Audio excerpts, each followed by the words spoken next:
Hello everyone, I am Amarachi Ubani. Today we begin in Uganda. Local reports suggest that the opposition figure Kizza Besigye, who had been taken to a court in the country's remote northeast to face a charge of treason, has been transferred back to a prison in the capital, Kampala. This comes after Besigye lost to President Yoweri Museveni in the country's February 18th presidential election. We understand he was charged with treason last Friday for lawfully declaring himself winner of the poll and being sworn in as president in a mock ceremony. Besigye has rejected the poll's results, alleging widespread vote rigging, biased electoral commission, intimidation of security services and other irregularities, which he said made the election a sham. The election was also widely criticized by independent monitors, including those from the European Union, who said it was carried out in an intimidating atmosphere orchestrated by state actors. Joining us from Kampala, the Ugandan capital, is renowned journalist Joshua Poro. Joshua, thanks for joining us on the program. What more do we know about Besigye's arrest? Well, during the colonial times when Uganda was under the British rule, prisoners of political influence were arrested and taken to a prison in a place called Moroto, 460 kilometers out of Kampala city. That is where basically was arrested and taken. So basically we're looking at something which is close to the modern day colonialism. But of course he was arrested and he was taken to the Moroto Chief Magistrate's Court, where he was charged with treason and holding unlawful assembly. However, security did say that holding him up country was a security threat to the country, so he has had to be moved to the country's biggest prison, which is Luzira prison, which is back actually in Kampala capital city. And this is the same prison where he was arrested and detained in 2005, where he had issues. He was battling actually between his freedom and the prison in 2005 before he contested for the presidential election in 2006, which one of the generals who went rogue was with other gentlemen who tested the results and made Museveni win the election, which they kept doing in 2006. Joshua, if this goes to trial and he's found guilty of treason, what would that mean for Besigye and what would it mean for his party? There is only one consequence to a treason charge. That is death, the death penalty. It is the second time Besigye faces the death penalty. In 2006, when he was sent to jail for allegedly raping his house girl, he was supposed to be sentenced to death if he was found guilty.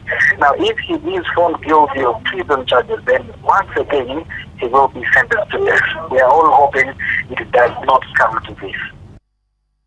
And who do the Ugandan people support? So they're backing the government or they're behind Besigye and his party? Well, Uganda is a calm country. President Museveni has Uganda at the grip of his fingers. There's nothing Ugandans can do. People are just moving on with their business. See, the man is already in jail and there is nothing much we can do about it. When he was sent to jail in Moroto, 460 kilometers away from Kampala town, even his supporters in the most remote parts of the country gathered and went to the prison to look for him. But he was secretly brought to Luzira prison without anybody's notice until the media actually broke the news of Besigye had been brought to Luzira. At this point in time, there is nothing much Ugandans can do about it. There is a question here. Tear gas, police, live bullets. People are being shot. And each much have learned some habit now and manhandling members of the opposition. So at this point in time, I can't say there is really any much unrest in the country now. The country is quiet, it's humble, it's peaceful, nothing is going on.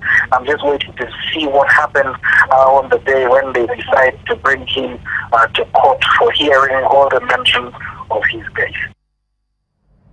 Joshua, appreciate you joining us on Network Africa.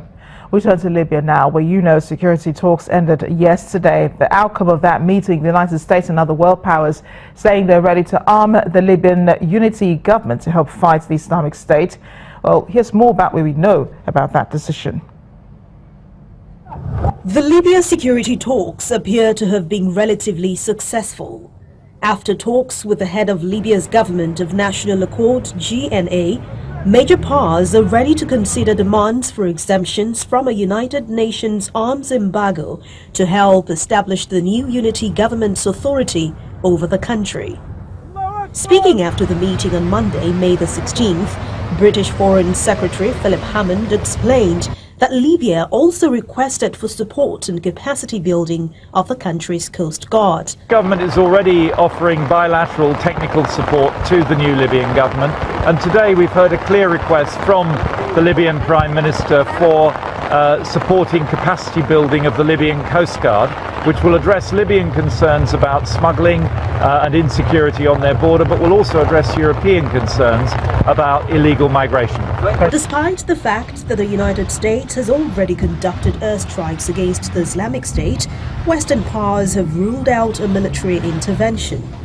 The arms embargo does allow for the government of national accord to request weapons if it needs them, specifically to secure the country and to combat Daesh. So that is the consideration, and we will measure whatever requests there are for their legitimate arms requests with our call to all states to improve the enforcement of the arms embargo itself in order to prevent arms transfers from taking place to people outside of the GNA's authority. So it's a delicate balance. Italy still maintains that the only way forward for Libya is stability. Stabilization is the key. With stabilization we can fight terrorism, we can assure development to a country with rich potentialities, but with a strong humanitarian crisis now. We can tackle the migration issue. We can develop the resources of Libya. Islamic State took advantage of the political turmoil and security vacuum after the uprising that overthrew Muammar Gaddafi 5 years ago to build a power base in Libya. The Misrata brigades were present in Sirte as Islamic State began to establish control, but withdrew last summer.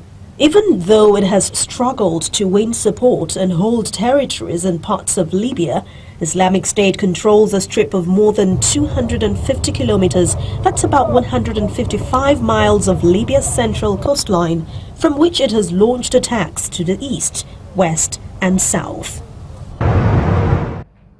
Coming up on Network Africa, President Jacob Zuma in the hot seat in Parliament as he faces a round of questioning from parliamentarians. Do join us again.